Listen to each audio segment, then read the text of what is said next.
Hey guys, welcome to Cyber Platter. I am Navya. You're watching the series on GRC interview question and answers. So we're starting this new series, Governance, Risk and Compliance interview question and answers. This is first part of the series. As and when we get done with the others, we will link it in the description box. Let's get started with the first question. What is GRC? Have you guys ever wondered how these big companies stay compliant with laws, manage risks, and still achieve their business goals? This is where GRC comes in. GRC stands for Governance, Risk, and Compliance. It is a structured approach that aligns companies' IT and business strategies with overall goals. And it does this while managing risks and meeting regulatory requirements. It is a framework for organizational success. So, what is governance? Governance is about decision making and accountability. It ensures that the business objectives are clearly defined, roles are assigned, and processes align with the company's mission. For example, it ensures that business objectives are clearly defined, roles are assigned, and processes align with the company's mission. For example, board of directors setting company policies is an example of governance. Next component of GRC is risk. So risk management identifies, analyzes, and mitigates potential threats. And this can include areas like financial, operational, cybersecurity, or reputational. For example, a bank uses risk frameworks to minimize fraud. Next component of GRC is compliance. So compliance ensures the organization follows laws, regulations, and internal policies. For example, GDPR for data privacy, SOX for financial reporting, or HIPAA for healthcare. Compliance basically reduces legal and financial penalties. So to summarize GRC, governance is right decisions. For example, setting policies or roles. Risk is to manage uncertainties, like for example, fraud detection and compliance controls. Next, compliance is to follow the rules. Example, a bank follows central bank regulations. Next question is, why do organizations need GRC? Once you've understood what is GRC, now let's see the importance of GRC. First one is that it aligns business and IT goals. So it ensures that every decision, process, and technology supports the company's mission. It avoids any misalignment that wastes resources or creates conflicts. For example, consider an e-commerce company. So say this e-commerce company is expanding globally. It aligns IT systems to support multiple currencies and secure payments. This ensures technology supports the business growth strategy. Next one is effective risk management. So it identifies and mitigates risks before they become serious issues. Like I mentioned before, it covers financial, operational, cybersecurity, legal, and reputational risks. For example, a bank detects unusual transaction patterns. By this, it prevents fraud and minimizes financial loss.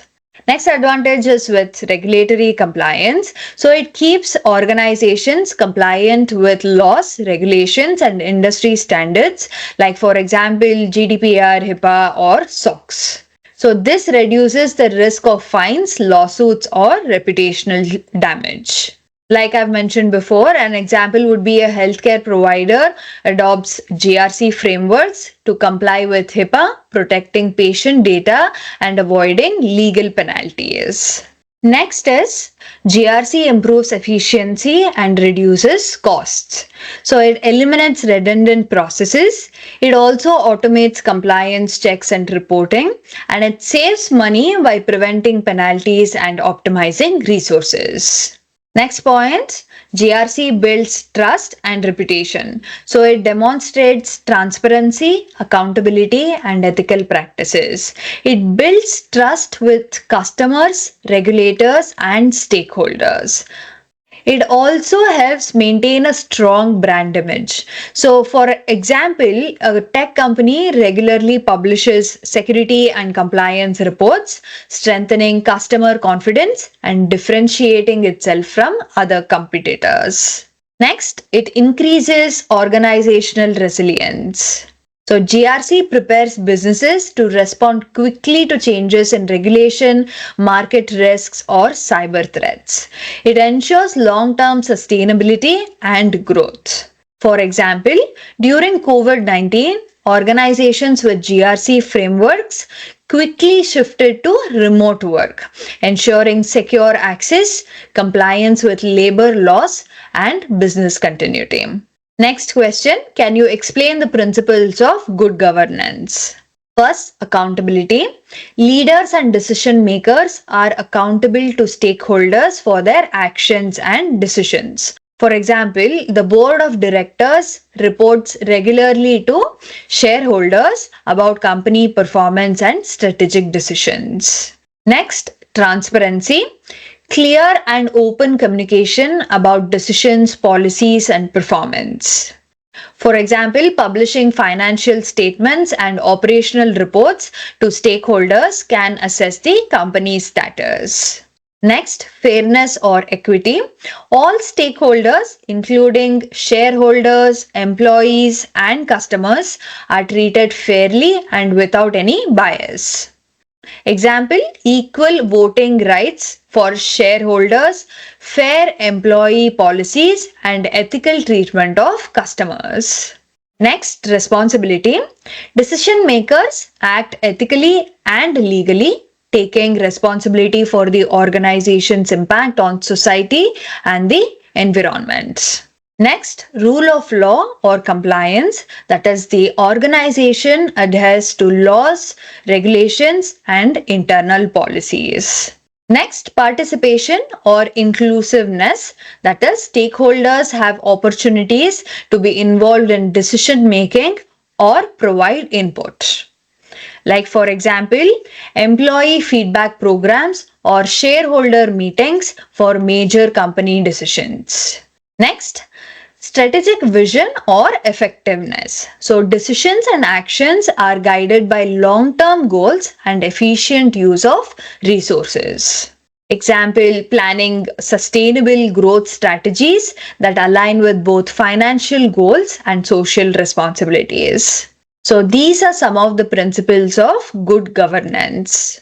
Next question, how do you implement governance frameworks such as COSO or ISO 37001? First is to understand the framework. So you study the framework's principles, standards, and requirements. Like, for example, COSO focuses on internal controls, risk management, and enterprise objectives. ISO 37001 focuses on anti-bribery management systems. Next, you conduct a gap analysis. That is, you assess the current policies, processes, and controls against the framework requirements. And then you identify areas of non-compliance or improvements. Next is to define policies and procedures. So you develop or update policies, procedures, and controls to meet framework requirements. Like, for example, implementing approval workflows, whistleblower channels, or risk assessment procedures. Next, you assign roles and responsibilities. That is, you designate a compliance officer or a governance team to oversee implementation. You also need to ensure accountability across departments. Next one is training and awareness. So you educate employees and management about the framework requirements and their roles. For example, anti-bribery training for staff under ISO 37001. Next, implement monitoring and reporting mechanisms. That is, you track compliance, internal controls, and risk mitigation effectiveness. You use audits, dashboards, and regular reporting. For example, periodic internal audits of financial approvals and anti-bribery measures. Next, continuous improvement. So you review, refine, and update processes regularly. Learn from incidents, audits, and evolving regulations. So to summarize, implementing governance frameworks involves understanding the framework first, assessing gaps, updating policies and controls, assigning responsibilities, training staff, monitoring compliance, and continuously improving processes. Next question, what is ERM? So ERM stands for Enterprise Risk Management. It is a structured organization-wide approach to identifying, assessing, managing, and monitoring risks that could affect the achievement of business objectives. ERM looks at all types of risks: strategic, operational, financial, cybersecurity, and compliance. This is across the entire enterprise rather than in isolated silos. So, ERM helps organizations take informed risks while minimizing negative impacts and maximizing opportunities. Now, let's look at some of the components of ERM. First one, risk governance and culture. So here you establish leadership responsibility for risk management, embed risk aware culture throughout the organization. For example, board and executive management set risk appetite and oversee policies. Next component is risk identification. So here you recognize risks that could impact objectives. It can include, like I mentioned, strategic, operational, financial, compliance, cybersecurity, and reputational risks. Example, identifying cybersecurity threats to critical IT systems. Next is risk assessment and prioritization, that is evaluating the likelihood and impact of each risk. After this, you prioritize risks based on severity and probability. For example, assessing which financial risks could cause the largest losses. Next one is risk response or mitigation. That is, you develop strategies to avoid, reduce, transfer, or accept risks. For example, implementing firewalls to mitigate cyber risks or purchasing insurance for business interruption. Next, risk monitoring and reporting. So you continuously track risk exposure and effectiveness of mitigation measures. So you report risk status to management and stakeholders. Next, communication and information. That is, you ensure risk information flows across all levels of the organization. You need to support informed decision making and accountability. Example, regular risk briefings to executives and department heads. So just to summarize this again, ERM is an enterprise-wide approach to identifying, assessing, managing, and monitoring risks that could impact business objectives. Its components include governance and culture, risk identification, assessment and prioritization, risk response or mitigation, risk monitoring and reporting, and communication across the organization. Next question, how do you identify risks within an organization? First, you understand organizational objectives, that is, you align risk identification with strategic, operational, financial, and compliance goals. Then you engage stakeholders, employees, and management to identify potential risks. Then you analyze processes and activities to map workflows to spot vulnerabilities or failure points. Next, review historical data, that is, examine past incidents, audit reports, and loss events. Then you can also consider external factors like look at market trends, regulatory changes, competitor actions, and technological developments. Then you categorize risks, that is, group risks into operational, financial, strategic, compliance, cybersecurity, and reputational categories. Then is the documentation part, where you record all identified risks in a risk register for further assessment and monitoring. Next question. So you understood how to identify risks. Now the question is, how do you assess risks within an organization? First is to evaluate likelihood. That is to determine how probable each risk is to occur. For example, a manufacturing plant evaluates the likelihood of machinery breakdown based on maintenance records. Next is to find out the impact, that is, assess the potential consequences if the risk occurs, including financial, operational, reputational, or legal impacts. For example, a data breach in a healthcare company could result in fines, reputational damage, and legal penalties under HIPAA. Next, you can use qualitative or quantitative methods. So if you're using quantitative, that is to assign numerical values to probability and impact. Like for example, dollar loss, downtime hours. On the other hand, qualitative method uses categories like high, medium, or low. It can also use risk matrices. For example, cybersecurity risk might be rated as high likelihood and high impact on operations. Then you prioritize risks, that is, you rank risks based on severity and likelihood, and this is to focus resources on the most critical areas.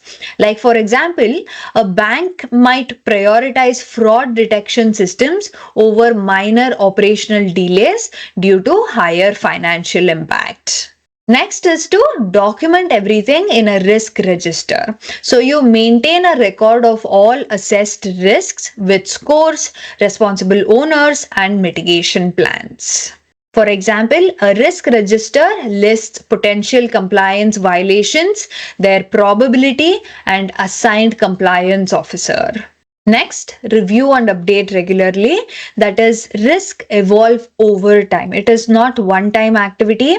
Continuous monitoring ensures relevance of mitigation strategies. For example, after implementation of new software, an IT risk assessment is updated to address new potential vulnerabilities. So you can summarize this entire question to say that to assess risks, I evaluate their likelihood and impact, use qualitative or quantitative methods, prioritize critical risks, document all of them in a risk register, and review them regularly. Next question, what is a risk appetite statement? So a risk appetite statement defines the type and amount of risk an organization is willing to accept. That is because in pursuit of its objectives. So it sets boundaries for decision making, helping management balance risk and reward. This ensures the organization remains within acceptable levels of exposure. So it's essentially a guide for taking risks strategically rather than avoiding all risk. Next question. This is also related to risk appetite. How is risk appetite determined? First, you align with organizational strategies. That is, risk appetite should support business goals, mission, and strategy. For example, a startup might accept higher financial risks for rapid growth, and a bank may have a lower risk appetite. And then you consider financial strength, resources, operational capabilities, and regulatory constraints. Like, for example, a company with limited capital will have a lower appetite for a high loss projects. Then you identify key risk areas, like you evaluate risks across operational, financial, compliance, strategic, and reputational categories. Like, for example, cybersecurity risk may be treated with very low tolerance, while market fluctuations may be acceptable within limits. Next, you need to set measurable thresholds for acceptable levels of risk. For example, maximum allowable loss of 5% of annual revenue for any new investment. Next, you consult stakeholders, that is, you involve executives, board members, and risk committees to ensure alignment and consensus. Next, you publish the risk appetite statement to guide decision making across the organization. And that is how you determine the risk appetites. Next question, what are some common risk treatment strategies? First one is risk avoidance, that is eliminating activities or situations that could lead to any risk. For example, a company decides not to enter a highly volatile foreign market to avoid potential financial risks. Next one is risk reduction or mitigation, that is implementing controls to reduce the likelihood or impact of a risk. For example, installing fire suppression systems in a data center to reduce the impact of a fire. Next, risk sharing or transfer. This is transferring risk to another party, such as through insurance or outsourcing. Like, for example, purchasing cyber insurance to cover potential data breach costs. Next one is risk acceptance or risk retention. This is acknowledging the risk and accepting it. This is usually when mitigation costs exceed potential loss. For example, a software company accepts minor downtime during routine system maintenance because mitigation costs are too high. And then there is risk exploitation or enhancement. This is for positive risks or opportunities. That is taking advantage of opportunities to create benefit. Like, for example, investing in a new technology with uncertain outcomes but high potential returns. So these are some of the common risk treatment strategies. So that's it for today, guys. I will see you very soon in another video on GRC interview question and answers. Thank you so much for watching. If this video helped you, please don't forget to like, subscribe, and share our videos. It helps us a lot. I will see you soon. Bye-bye.